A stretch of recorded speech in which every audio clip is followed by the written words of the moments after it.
আসসালামু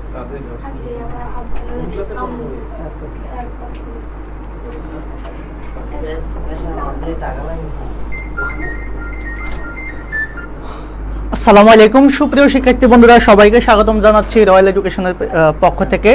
আমি শুরুতেই সবাইকে একটু রিকোয়েস্ট করব, খুব দ্রুত আমাদের লাইভে যুক্ত হয়ে যাও।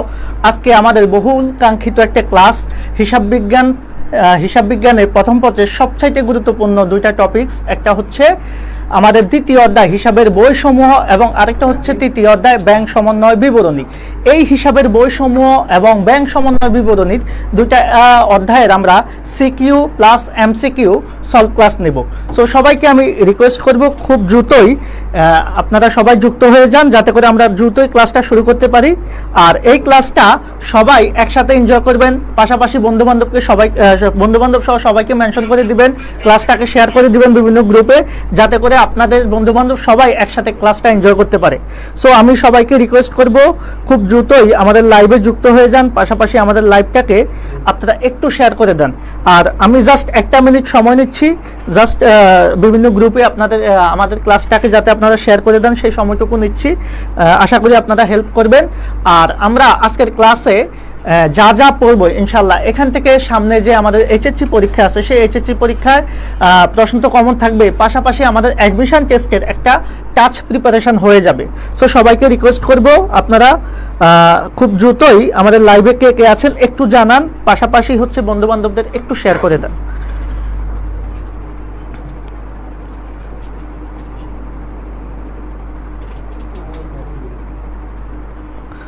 ওকে, আমি ক্লাসটা শুরু করছি। আমি সবাইকে রিকোয়েস্ট করব, আমার যারা অডিয়েন্স আছেন সবাইকে রিকোয়েস্ট করব আপনারা খুব দ্রুতই লাইভে যুক্ত হয়ে যান, যুক্ত হয়ে আমাদের ক্লাসটাকে বিভিন্ন গ্রুপে এবং আপনাদের বন্ধুবান্ধবদের কাছে একটু পৌঁছিয়ে দেন। আমরা শুরুতেই আজকে আলোচনা করব যে অধ্যায়টা, সেই অধ্যায়টা হচ্ছে হিসাব বিজ্ঞান প্রথম পত্রের দ্বিতীয় অধ্যায় হিসাবের বইসমূহ।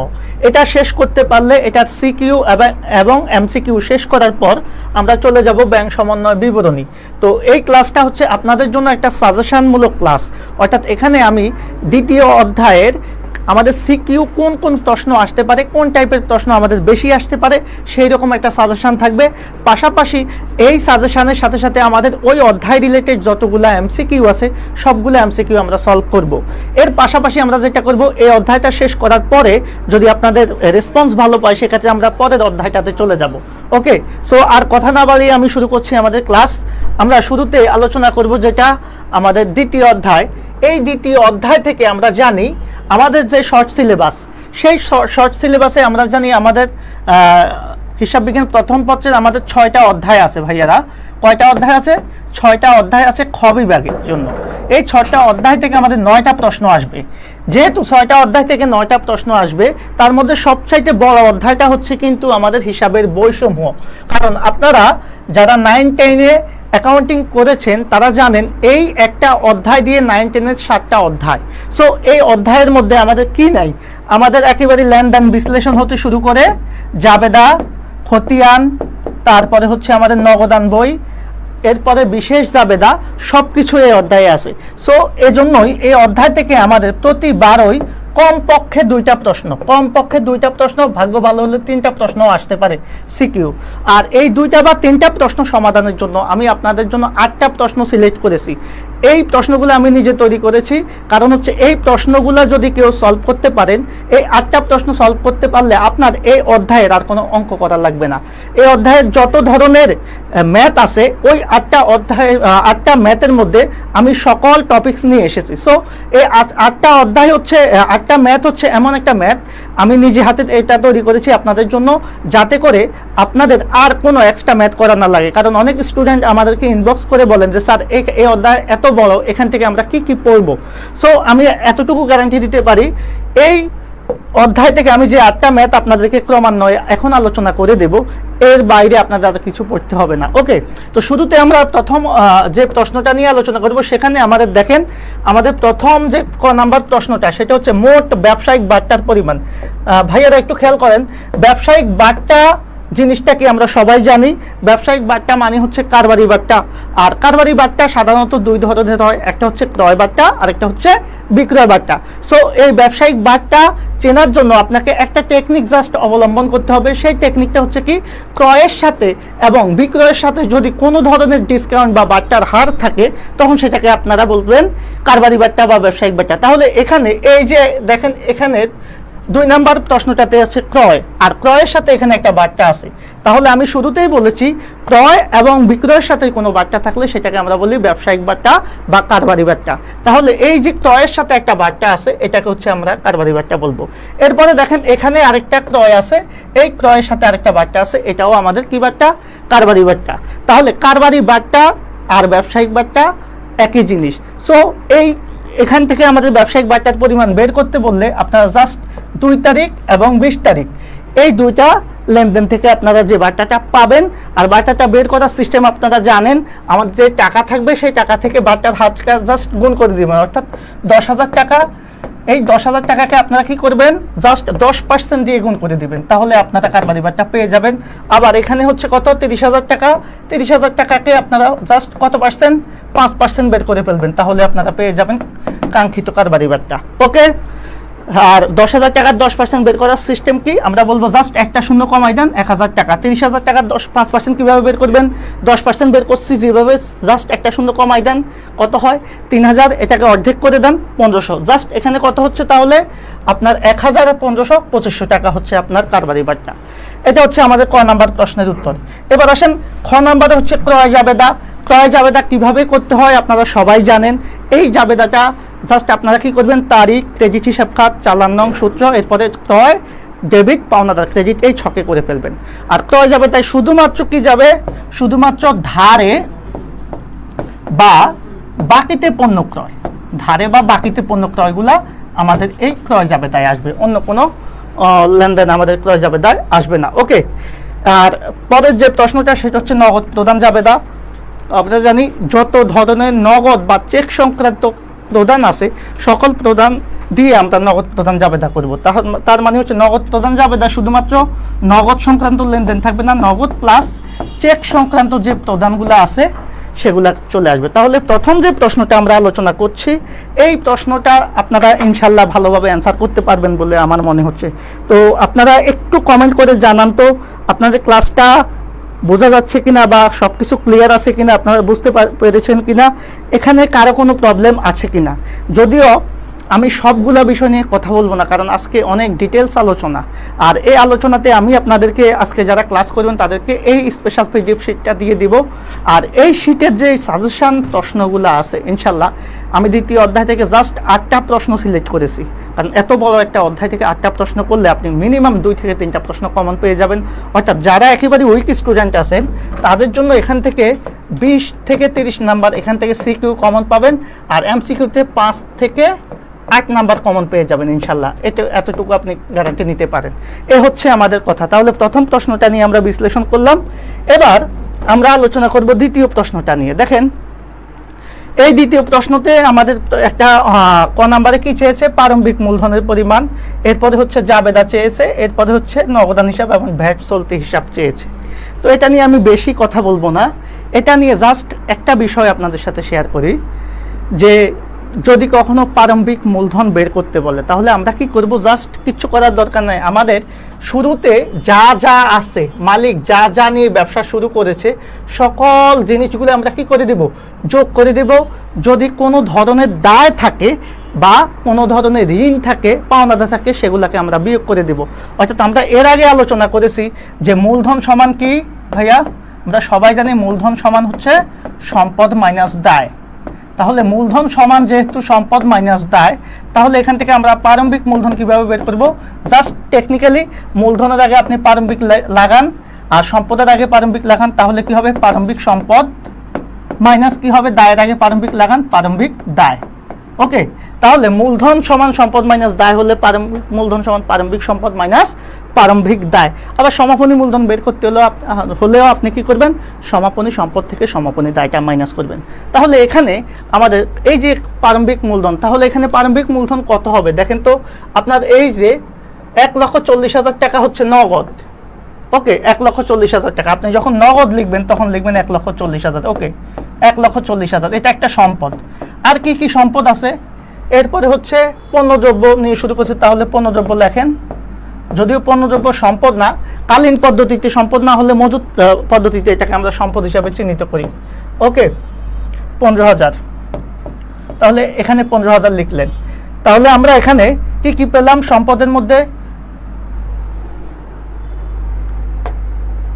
সম্পদের মধ্যে আমরা কি কি পেলাম?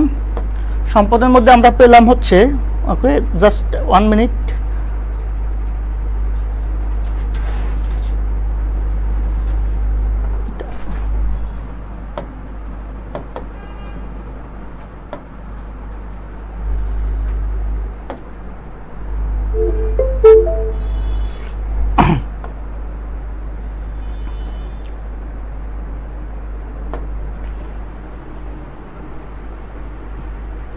নসিব ভাই কই স্যার?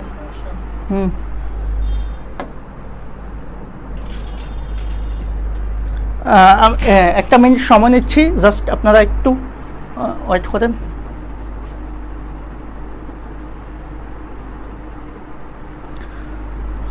আচ্ছা, আমি একটা বিষয় আপনাদের সাথে শেয়ার করি, সেটা হচ্ছে যারা আমাদের অ্যাকাউন্টিং বা ম্যানেজমেন্ট সহ আমাদের বাণিজ্য বিভাগের সাবজেক্টে যাদের প্রবলেম, যাদের এখন পর্যন্ত এইচএসসি 24-এর A+ নিয়ে দুশ্চিন্তা রয়েছে, যারা এখন পর্যন্ত, এটা একটা লেখা ছিল, লেখা মানে স্লাইডটাই তো পাচ্ছি না, যাদের এখন পর্যন্ত অ্যাকাউন্টিং নিয়ে দুশ্চিন্তা রয়েছে, আমি তাদেরকে একটু রিকোয়েস্ট করব যে অবশ্যই তোমরা একেবারে কোনো টেনশন ছাড়া আমাদের এখানে যে প্রি ক্লাসগুলো হচ্ছে সেই ক্লাসগুলো করতে পারো। এখান থেকে সর্বোচ্চ পরিমাণ তোমরা সহায়তা পাবা। আর যাদের একেবারেই পরিপূর্ণ গোছানো প্রিপারেশান দরকার, প্রস্তুতি দরকার, তারা চাইলে আমাদের পেইড কোর্সে অ্যাড হতে পারো। ইনশাল্লাহ আমি এতটুকু গ্যারান্টি দিতে পারবো আমার 14 বছরের অভিজ্ঞতা থেকে, তোমাদেরকে সবচাইতে ভালো সার্ভিসটা আমরা দেব ইনশাল্লাহ। আর এখানে শুধুমাত্র আমরা শুধু পড়াবো না, পড়ানোর সাথে সাথে আমরা তোমাদেরকে প্রত্যেকটা অধ্যায়ের চ্যাপ্টার ওয়াইজ PDF শিট, তারপরে হচ্ছে তোমাদেরকে আমরা এক্সক্লুসিভ সাজেশান, তারপর হচ্ছে এক্সাম নেওয়া, তারপর হচ্ছে আমরা সাপ্তাহিক মূল্যায়ন, সব ধরনের বিষয় থাকবে এখানে। সো এই বিষয়টা আমি তোমাদেরকে একটু রিকোয়েস্ট করব, আমাদের ক্লাসগুলো দেখো নিয়মিত, আমাদের রয়্যাল এডুকেশনের পেজ, রয়্যাল এডুকেশন কমার্সের পেজ সহ যে পেজগুলো আছে সবগুলাতে তোমরা নিয়মিত যুক্ত থাকো। আর স্পেশাল ক্লাসের জন্য তোমরা যে PDF শিটগুলো চাচ্ছ, যারা ক্লাস করবা অবশ্যই ওই PDF শিটগুলো তোমাদেরকে আমরা দেব, যাতে করে এটা হয় যে আমরা খুব ভালোভাবে তোমাদের ভালো একটা গোছানো প্রস্তুতি দিতে পারি। তো আমি একটু রিকোয়েস্ট করব তোমাদেরকে একটা বিষয়, সেটা হচ্ছে আমরা যে সাজেশনটা দিব, স্পেশালি আমি যে সাজেশনটা দিব অ্যাকাউন্টিং বা ম্যানেজমেন্টের, তোমরা শুধুমাত্র সেগুলাই ফলো করো, আর কিছু লাগবে না। তুমি যদি দেখা গেছে 10টা 20টা বিষয় ফলো করো, তার দরকার নেই। আমি তোমাকে গোছানো একটা প্রিপারেশান দিচ্ছি, সেই গোছানো প্রিপারেশানটা তুমি তোমার মতো করে জাস্ট অ্যাচিভ করে দাও। আর অনেক সময় যেটা হয়, আমরা অনলাইনে ঘুরতে ঘুরতে এই জায়গায় ঘুরি, ওই জায়গায় ঘুরি, বিভিন্ন জায়গায় ঘোরার কারণে আমাদের ওই যে একাধিক ওষুধ খেলে যে এরকম রিয়াকশান হয়, আমাদেরও একই বিষয় তৈরি হয়ে যায়, সেজন্য আমাদের সমস্যাটা হয়। সো আমি এই বিষয়টা একটু তোমাদের কাছে রিকোয়েস্ট করব যে ইনশাল্লাহ আমার উপর বিশ্বাস রাখতে পারো, অ্যাকাউন্টিং বা ম্যানেজমেন্টে তোমাদেরকে যে সাজেশানগুলো দিব, যেই ধরনের ম্যাটেরিয়ালস আমরা দিতে পারবো, ইনশাল্লাহ অনেক কোচিংয়ে সেটা পারবে না। আর এখানে আমি যেটা তোমাদের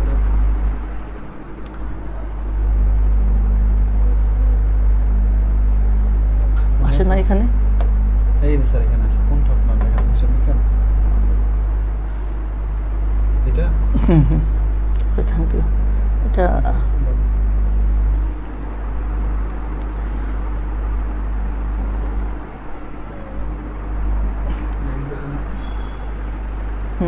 এটাই, এটার পরে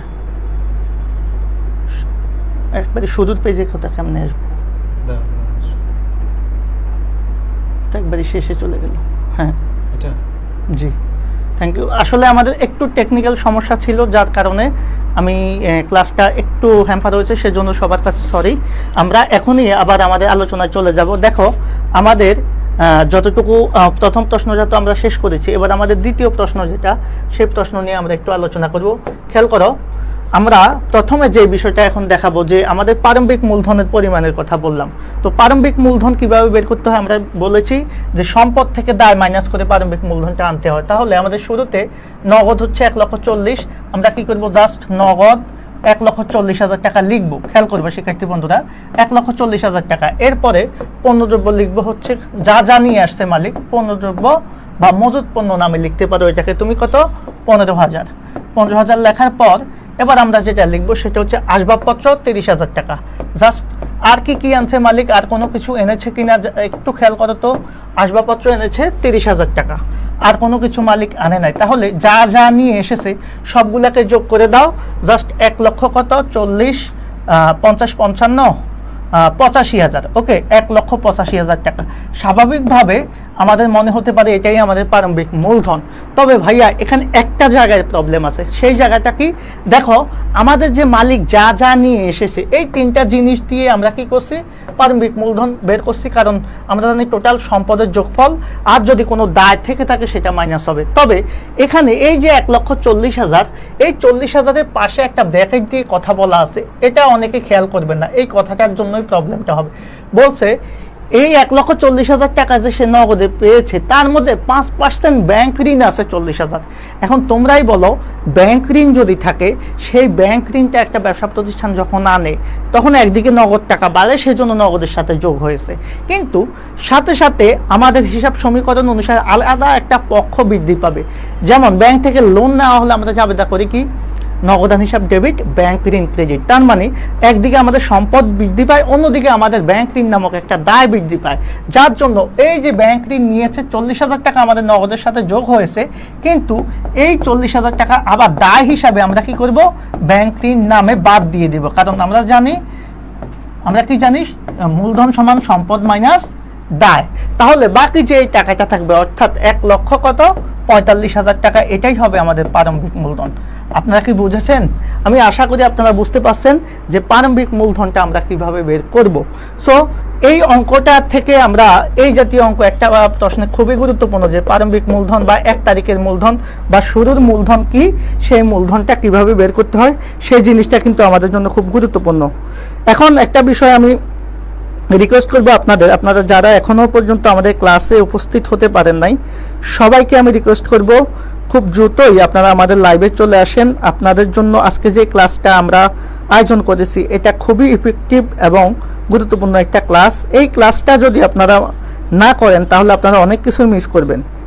সো আমি সবার উদ্দেশ্যে একটাই কথা বলবো, সেটা হচ্ছে আপনারা অবশ্যই ক্লাসে আসেন। ক্লাসে আসলে আপনাদের ইনশাল্লাহ ভালো লাগবে।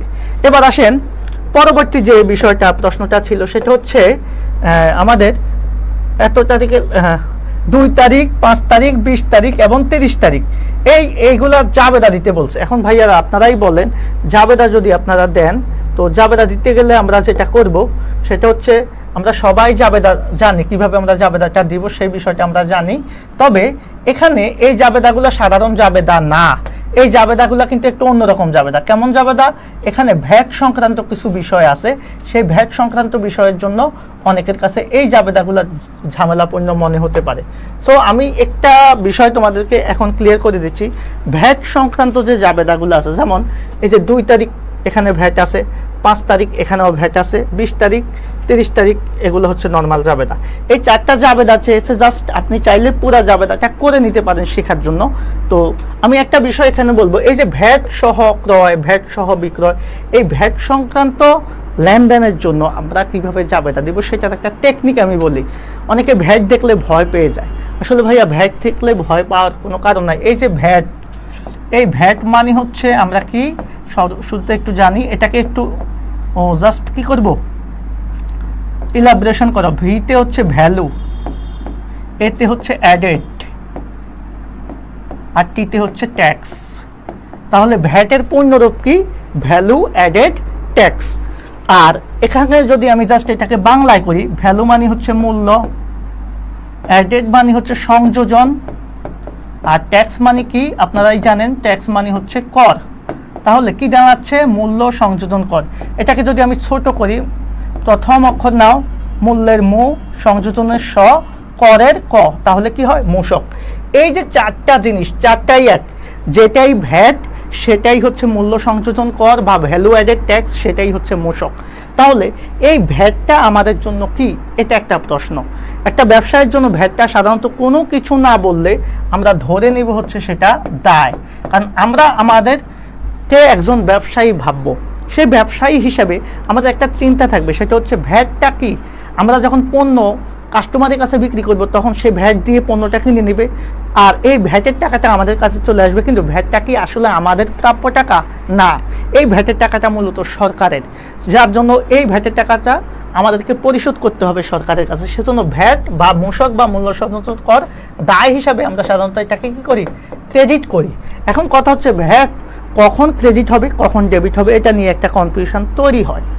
তো আমি সংক্ষেপে তোমাদেরকে একটা বিষয় জানাবো, সেটা হচ্ছে ভ্যাট ডেবিট হবে না ক্রেডিট হবে সেটা ডিপেন্ড করবে ভ্যাট যার সাথে আছে তার উপর।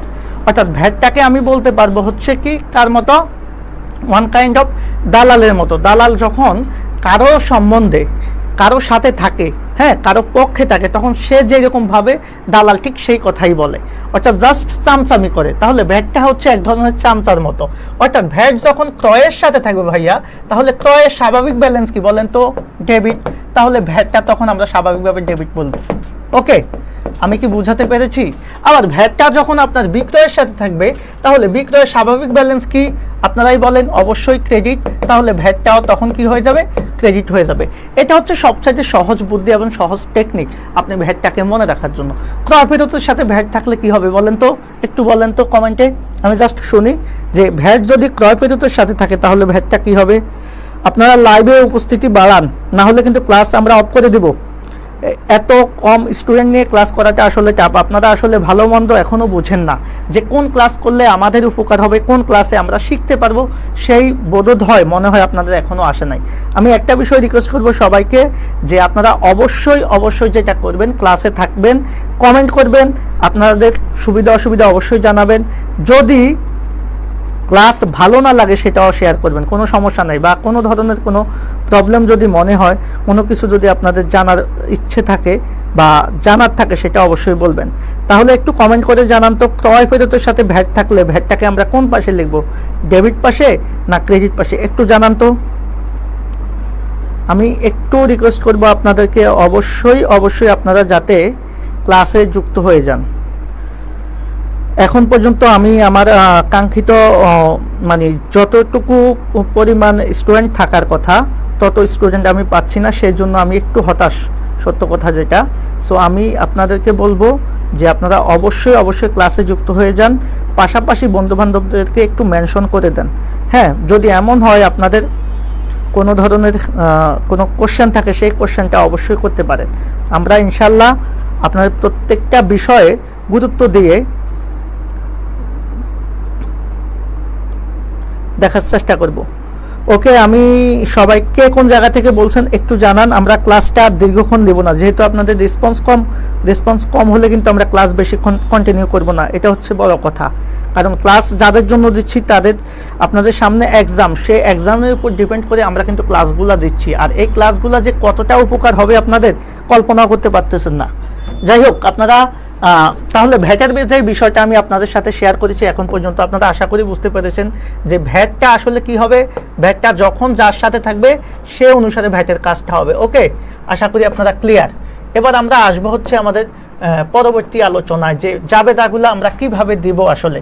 তাহলে ভ্যাট সংক্রান্ত যে কথাগুলো বলেছি সেই কথাগুলো জাস্ট একটু মাথায় রাখবেন, তাহলেই হবে, আমাদের আর কিছু লাগবে না। এবার আসেন আমাদের যে বিষয়টা আমরা শেয়ার করব এখন, সেটা হচ্ছে কি বলে, জাবেদাগুলা। তাহলে জাবেদাগুলো আমরা কিভাবে দেব একটু জাস্ট আপনাদেরকে দেখাচ্ছি। আমাদের প্রথম যে জাবেদাটা আমরা দিব সেটা হচ্ছে 2 তারিখ ভ্যাট সহ ক্রয় 23,000 টাকা, যার 50% চেকে পরিশোধ। ভাইয়া ভ্যাট সহ যদি ক্রয় করে, আপনি কোনো কিছু চিন্তা করার দরকার নেই। আপনি ক্রয় হলে কি হয়, ক্রয়ের স্বাভাবিক ব্যালেন্স হচ্ছে ডেবিট, অর্থাৎ ক্রয় করলে ব্যয় হয়, তাহলে ক্রয় হিসাব ডেবিট হবে, যে বসিয়ে দেন, তাহলে ক্রয় হিসাব ডেবিট। ওকে, এখন আসেন এই যে ক্রয় করছেন, তাহলে ক্রয় হিসাব ডেবিট। ওকে, এখন একটা বিষয় এখানে বলতে হবে, এই যে ক্রয়ের মধ্যে কিন্তু ভ্যাট আছে, এই 23,000 টাকার মধ্যে কিন্তু আপনার ভ্যাট আছে। আমরা একটা বিষয় সবাই জানবো যদি কখনো ভ্যাট সহ বলে, কি বলে, ভ্যাট সহ বলে, তার মানে ভ্যাটের টাকাটা কার মধ্যে আছে, ক্রয়ের মধ্যে অথবা বিক্রয়ের মধ্যে। যদি ভ্যাট সহ বলে তাহলে আমাদের কি করতে হবে, এই ভ্যাটের টাকাটা ক্রয় থেকে এবং বিক্রয় থেকে মাইনাস করে দিতে হবে। এখন কথা হচ্ছে মাইনাস তো করব, কিন্তু কত টাকা করব আমি সেটা কিভাবে বুঝবো, সেটার জন্য আমি আপনাদেরকে একটা কথা বলি, সেটা হচ্ছে এই যে ভ্যাট সহ আপনি পণ্য ক্রয় করছেন বা বিক্রয় করছেন, সেটার জন্য একটা সিস্টেম আছে। সিস্টেমটা কি, বাংলাদেশে ভ্যাটের হার হচ্ছে সাধারণত 15%, আমরা জানি।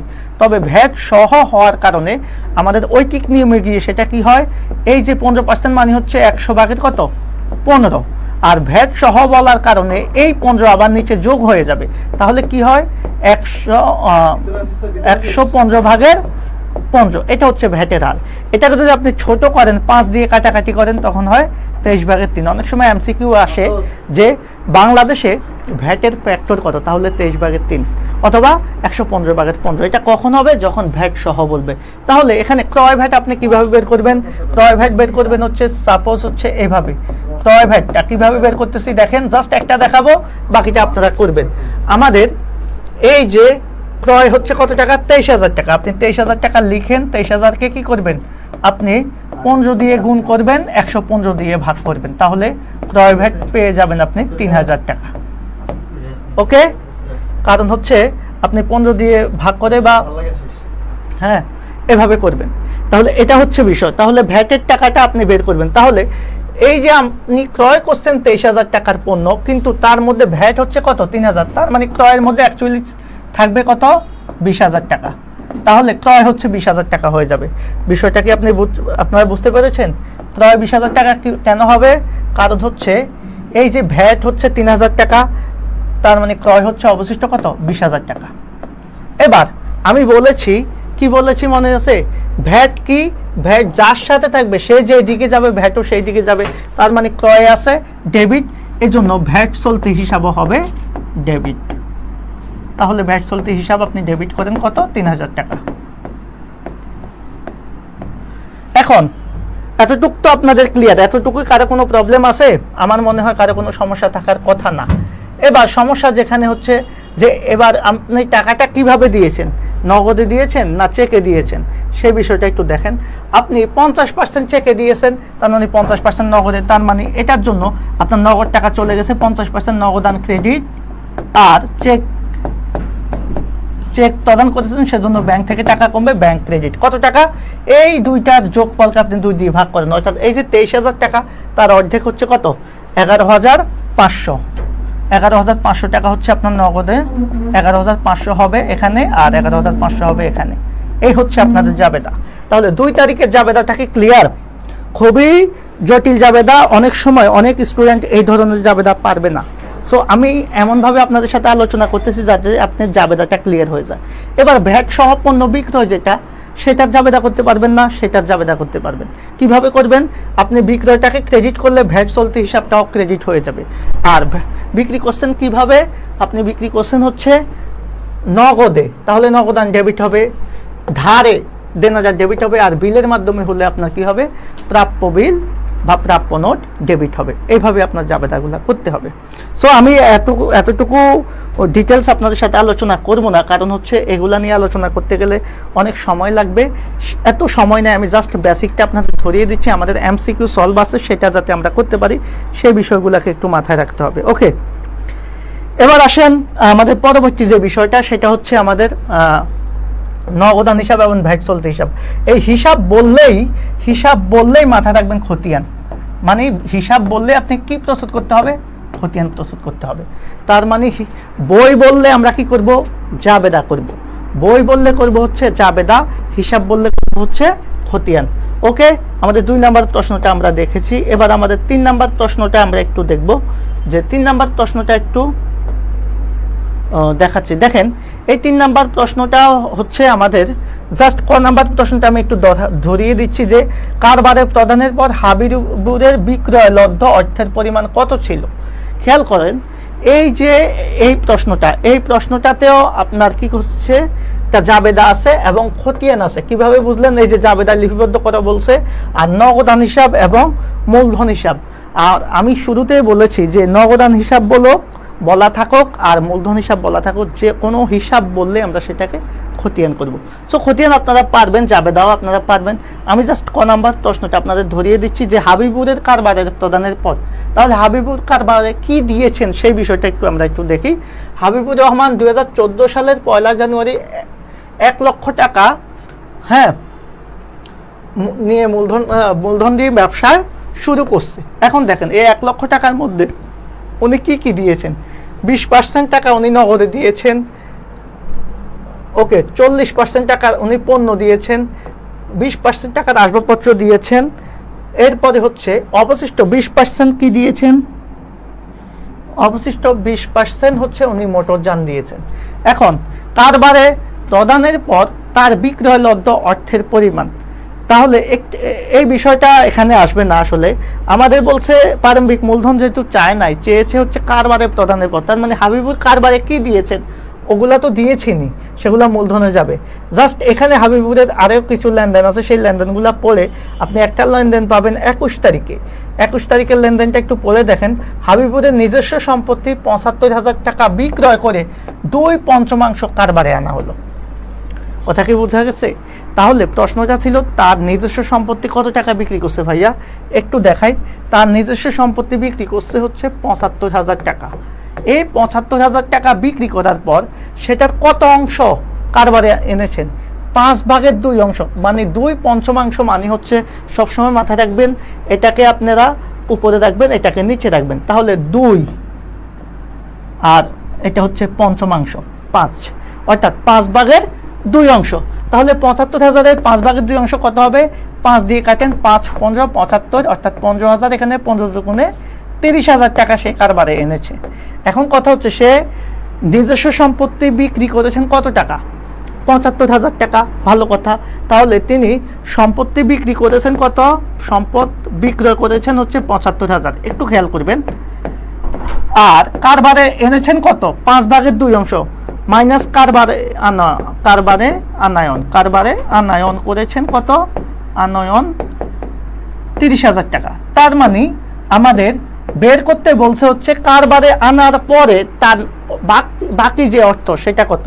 কারবারে প্রদানের পর যেহেতু 75,000 টাকার বিক্রি করে, সম্পদ বিক্রি করে 30,000 টাকা এনেছেন, তার মানে অবশিষ্ট টাকা হচ্ছে কত, বা বিক্রয় লব্ধতার অবশিষ্ট টাকা কত?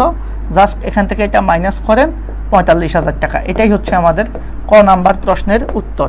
ওকে, আপনারা জাস্ট কি করবেন? বিবরণ টাকার জন্য 2টা ঘর দিবেন। তাহলে এই প্রশ্নের উত্তর কি আপনারা বুঝতে পেরেছেন যে কারবারে প্রদানের পর হাবিবুরের বিক্রয় লব্ধ অর্থ কত হতে পারে? ওকে, আমরা ক্লাসটা কিন্তু আমি একটু রিকোয়েস্ট করবো আপনারা ক্লাসটা বুঝতেছেন কিনা, ক্লাসে কোনো ধরনের কোনো কনফিউশন আছে কিনা সেই বিষয়টা একটু শেয়ার করেন। ওকে,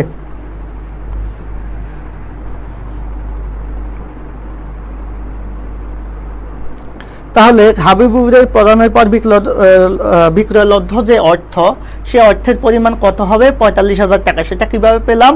কারণ তিনি 75,000 টাকার সম্পদ বিক্রি করছে, যার 5/2 অংশ সে কারবারে আনছে, বাকি টাকাটা তার অবশিষ্ট রয়ে গেছেন। ওকে, এখানে এই প্রশ্নটাই ছিল। এবার আমরা যেটা আলোচনা করব তোমাদের সাথে সেটা হচ্ছে আমাদের পরবর্তী যে প্রশ্নটা, সেই প্রশ্নটা আলোচনা করব। দেখো 4 নাম্বার প্রশ্নটা হচ্ছে আমাদের কি? নগদ প্রাপ্তি এবং নগদ প্রদান জাবেদা। এটা আমাদের জন্য গুরুত্বপূর্ণ, আমরা জানি, কারণ বিশেষ জাবেদার মধ্যে আমাদের 6টা জাবেদা আমরা শিখি: ক্রয় জাবেদা, বিক্রয় জাবেদা, ক্রয় ফেরত, বিক্রয় ফেরত, নগদ প্রাপ্তি এবং নগদ প্রদান জাবেদা। তো এই নগদ প্রাপ্তি এবং নগদ প্রদান জাবেদা মনে রাখবেন। এখানে একটা টেকনিক আমি আপনাদেরকে শিখিয়ে দিই। মনে রাখবেন নগদ এবং চেক সংক্রান্ত, খেয়াল করবেন, নগদ প্লাস হচ্ছে চেক সংক্রান্ত যে কোনো লেনদেন আসবে কোথায়? নগদান বইতে। একটু টেকনিক বুঝে নেন। নগদ এবং চেক সংক্রান্ত লেনদেন ছাড়া অন্য কোনো লেনদেন নগদান বইতে আসবে না। তাহলে নগদান বইতে আসবে কি লেনদেন? শুধুমাত্র নগদ এবং চেক সংক্রান্ত লেনদেন, অন্য কোনো লেনদেন আসবে না। এখন কোনো একটা লেনদেনে তুমি জাবেদা করবা, টেকনিক কি? মনে করো তুমি যদি জাবেদা পারো, নগদান বই লাগবে না। কেন শিখে লাগবে না? কেন শিখে লাগবে না খেয়াল করো। সাপোজ তুমি একটা জাবেদা করতেছো, জাবেদা করার পরে মনে করো তুমি মালিক মূলধন আনয়ন করছে নগদ টাকা, তখন তুমি জাবেদা করলা কি? নগদান ডেবিট, মূলধন ক্রেডিট। দেখো তো এই জাবেদা কি নগদ আছে? আছে, তার মানে এটা নগদান বইতে আসবে। আবার আরেকটা জাবেদা করলা, যেমন ক্রয় ডেবিট, পাওনাদার ক্রেডিট। এখন এখানে কি কোনো জায়গায় নগদান আছে? নাই। বা ব্যাংক আছে? নাই। তাহলে নগদ আর ব্যাংক নাই মানে এটা নগদান বইতে আসবে না। অর্থাৎ কোনো একটা লেনদেনের জাবেদা করার পর যদি এক পাশে নগদ অথবা ব্যাংক পাও তাহলে সেই লেনদেনগুলো নগদান বইতে আসবে। যদি কোনো একটা লেনদেন জাবেদা করার পর এক পাশে নগদ আরেক পাশে ব্যাংক, সেটা ডেবিটও হতে পারে ক্রেডিটও হতে পারে, যে কোনো এক পাশে নগদ যে কোনো আরেক পাশে ব্যাংক পাও তাহলে সেটা নগদান বইতে আসবে। তবে দুই জায়গায় বসবে, ডেবিটেও বসবে ক্রেডিটেও বসবে। এটাকে আমরা কন্ট্রান্টি বলি। আবার কোনো একটা লেনদেন জাবেদা করার পর কোনো পাশেই যদি নগদ বা ব্যাংক না থাকে সেটা নগদান বইতে আসবে না। শেষ নগদান বই। একটা টেকনিকে নগদান বই শেষ।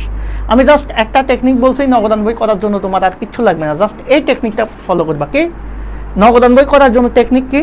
তুমি লেনদেনের জাবেদাটা করবা, জাবেদা করার পরে যদি কোনো এক পাশে নগদ বা ব্যাংক থাকে সেটা নগদান বইতে আসবে।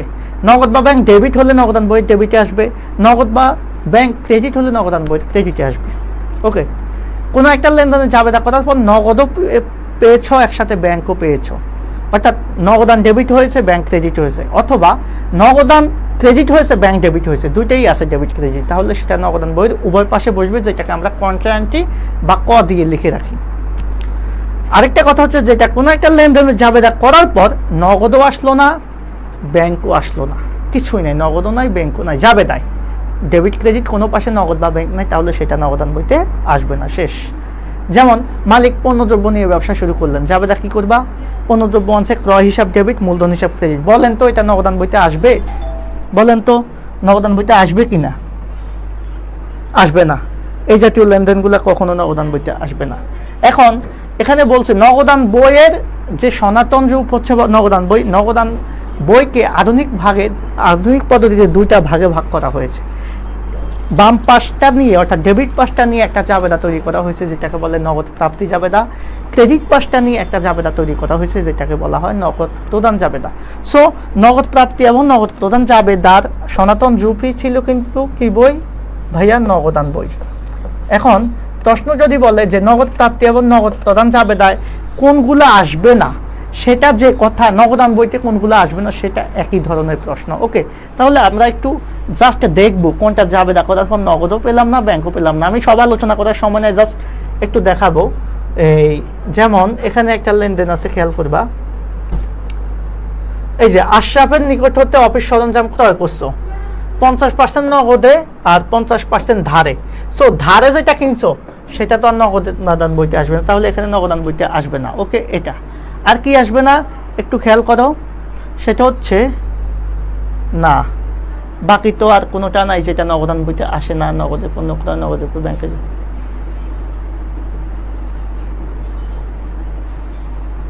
হ্যাঁ, এটাই হচ্ছে নগদান বইতে আসবে না, কারণ এই যে আশরাফের নিকট হতে 40,000 টাকার মধ্যে তুমি 50% বাকিতে কিনেছো, অর্থাৎ 40,000-এর 50% মানে হচ্ছে অর্ধেক, অর্থাৎ 20,000 টাকা। এটা নগদান বইতে আসবে না, এটা হচ্ছে এটা আনসার। আর নগদ প্রাপ্তি জাবেদায় কোনগুলো আসবে? যেগুলো জাবেদা করার পর নগদান বা ব্যাংক ডেবিট আসবে সেগুলো নগদ প্রাপ্তি জাবেদা আসবে। যেগুলো জাবেদা করার পর নগদান বা ব্যাংক ক্রেডিটে যাবে সেগুলো আসবে নগদ প্রদান জাবেদায়। আশা করি ক্লিয়ার। এবার আমরা 5 নাম্বার ম্যাথটাতে যাব। এখানেও কারবারি বাট্টার পরিমাণ চেয়েছে। আমরা জানি কারবারি বাট্টা মানে হচ্ছে কি বাট্টা? ব্যবসায়িক বাট্টা। এখানে দুই ধরনের বাট্টা থাকবে, ক্রয়ের সাথে প্লাস হচ্ছে বিক্রয়ের সাথে। সো ক্রয় বিক্রয়ের সাথে যে বাট্টাটা থাকে সেটাকে আমরা কারবারি বাট্টা নামে আখ্যায়িত করতে পারি। এই কারবারি বাট্টা কখনোই আমাদের হিসাবে আসে না, বাট আমাদের অঙ্কে চাইলে আমরা দেখাবো। সো এখানে কারবারি বাট্টা কোথায় কোথায় আছে আমরা একটু দেখি। যে এই যে বিক্রয়ের সাথে 5% বাট্টা, এটা একটা কারবারি বাট্টা। এরপরে হচ্ছে আমাদের এখানে আরেকটা কারবারি বাট্টা আছে কিনা আমরা একটু দেখব। এই যে ক্রয়ের সাথে এই বাট্টাটা, এই দুইটা বাট্টা হচ্ছে আমাদের কারবারি বাট্টা। তাহলে আরেকটা বাট্টা আছে এই পাশে, এই যে এখানে 10% বাট্টা পণ্য ক্রয়। তাহলে ক্রয় এবং বিক্রয় এই দুইটার সাথে যে বাট্টাটা থাকবে সেটা কারবারিটা। উপযুক্ত একটা নগদান বই তৈরি করো। যেহেতু এখানে আমাদের নগদান বই করার জন্য আমরা এখানে যদি বাট্টা থাকে তাহলে এই যে পণ্য নিষ্পত্তি থাকলে বাট্টা আছে, তার মানে এটা 3 ঘোড়া নগদান বই হবে। ওকে, 3 ঘোড়া নগদান বইয়ে ঘরের সংখ্যা 14টা আমরা সবাই জানি। 2 ঘোড়া নগদান বইয়ে ঘরের সংখ্যা 12টা, 1 ঘোড়াতে হচ্ছে 10টা। এরপরে হচ্ছে নগদান বইতে অন্তর্ভুক্ত হবে না এমন লেনদেনের জাবেদা। ওই যে নগদান বইতে আসে নাই কোনটা? নগদান বইতে আসে নাই হচ্ছে এই যে এখানে কি ছিল, নগদান বইতে এই যে এটা আসবে না, ওকে, কারণ এটা হচ্ছে জাস্ট বিলের স্বীকৃতি, বিলের মাধ্যমে পণ্য ক্রয় করা হয়েছে, সেজন্য এটা আসবে না। এরপরে হচ্ছে আর কোনটা আসবে না, এরপরে হচ্ছে আমাদের এই যে ব্যবসায়িক পর্যায়ের মালিক নিজে 20,000 টাকার কম্পিউটার কারবারে দিয়েছেন, এটাও আসবে না, ওকে, এই দুইটা আমাদের আসবে না। আর ব্যক্তিগত প্রয়োজনে পণ্য উত্তোলন করেছেন, এটাও আমাদের নগদান বইতে আসবে না, কারণ এগুলার জাবেদা যখন আপনি করবেন, জাবেদাতে কোনো পাশেই নগদ বা ব্যাংক পাবেন না। ওকে, এ হচ্ছে আমাদের এই প্রশ্নের আলোচনা। আমরা চলে যাব আমাদের পরবর্তী প্রশ্নের আলোচনাতে। ওকে, এই প্রশ্নটা হচ্ছে আমাদের খুচরা নগদান সংক্রান্ত। খুচরা নগদান আমাদের জন্য খুবই সহজ। এই খুচরা নগদান থেকে প্রতিবার প্রশ্ন না আসলেও এবার আপনাদের প্রশ্ন আসার সম্ভাবনা আছে, যেহেতু এখান থেকে একাধিক প্রশ্ন আসে। সো এটা আমাদের জানার জন্য আমরা জাস্ট জানবো যে মাসের শুরুতে খুচরা ক্যাশিয়ারের হাতে নগদ উদ্বৃত্ত, এটা জানার জন্য আপনাকে খুচরা নগদান বইয়ের অগ্রদত্ত পদ্ধতির নিয়মটা জানতে হবে। অগ্রদত্ত পদ্ধতির নিয়মটা কি ভাইয়া? অগ্রদত্ত পদ্ধতির নিয়মটা হচ্ছে মাসের শুরুতে প্রধান ক্যাশিয়ার খুচরা ক্যাশিয়ারকে কিছু টাকা দিবে। মনে করেন একটা ব্যবসা প্রতিষ্ঠানে দুই ধরনের ক্যাশিয়ার আছে ব্যবসায়। মনে করেন উনি হচ্ছে প্রধান ক্যাশিয়ার, মনে করেন আমি, হ্যাঁ, প্রধান ক্যাশিয়ার। এখন আরেকজন আছে তার আন্ডারে, এই প্রধান ক্যাশিয়ারের আন্ডারে যিনি থাকেন ওনাকে বলে হয় খুচরা ক্যাশিয়ার। এই খুচরা ক্যাশিয়ার মূলত যে নগদান বইটা প্রস্তুত করা হয় তার জন্য, সেটা হচ্ছে খুচরা নগদান বই। এই প্রধান ক্যাশিয়ার মাসের শুরুতে মনে করেন 2,000 টাকা খুচরা ক্যাশিয়ারকে দিয়েছেন, তাহলে মাসের শুরুতে যে 2,000 টাকা দিয়েছেন, খুচরা ক্যাশিয়ার কি করবেন? সারা মাসে এখান থেকে খরচ করবেন, কলম, কাগজ, কার্বন, পেপার, টুকটাক যে খুচরা খরচ সে এই 2,000 টাকা থেকে করবেন। এখন মনে করো এই যে শুরুতে 1 তারিখে 2,000 টাকা তাকে প্রদান করা হয়েছে, এখন সারা মাসে সে 1,500 টাকা খরচ করলো, তার মানে মাস শেষে তার কাছে হাতে কত থাকবে? স্বাভাবিক হিসাব, যেহেতু 2,000 টাকা প্রদান করেছে, তার হাতে থাকবে ব্যালেন্স সিটি বাবদ কত? 500 টাকা। কেন? 2,000 টাকার মধ্যে 1,500 টাকা অলরেডি সে খরচ করে ফেলেছে। এই যে 500 টাকা থাকবে, এই 500 টাকা তার হাতে থাকবে, আর সারা মাসে খরচ হয়েছে কত? 1,500। অগ্রদত্ত পদ্ধতির নিয়ম হচ্ছে যত টাকা খরচ হবে তত টাকা আবার পরবর্তী মাসের শুরুতে দিয়ে দিবে। তার মানে পরবর্তী মাসের শুরুতে কত টাকা তাকে দিবে? 1,500। এখন এমন যদি হতো সে 1,200 টাকা খরচ করেছে, তাহলে পরবর্তী মাসের শুরুতে তাকে কত দিতে হবে? তাও 1,200 টাকা দিবে। কারণ কি? আমাদের ওই যে প্রারম্ভিক ব্যালেন্স আর সমাপনী ব্যালেন্সটা সমান রাখতে হবে।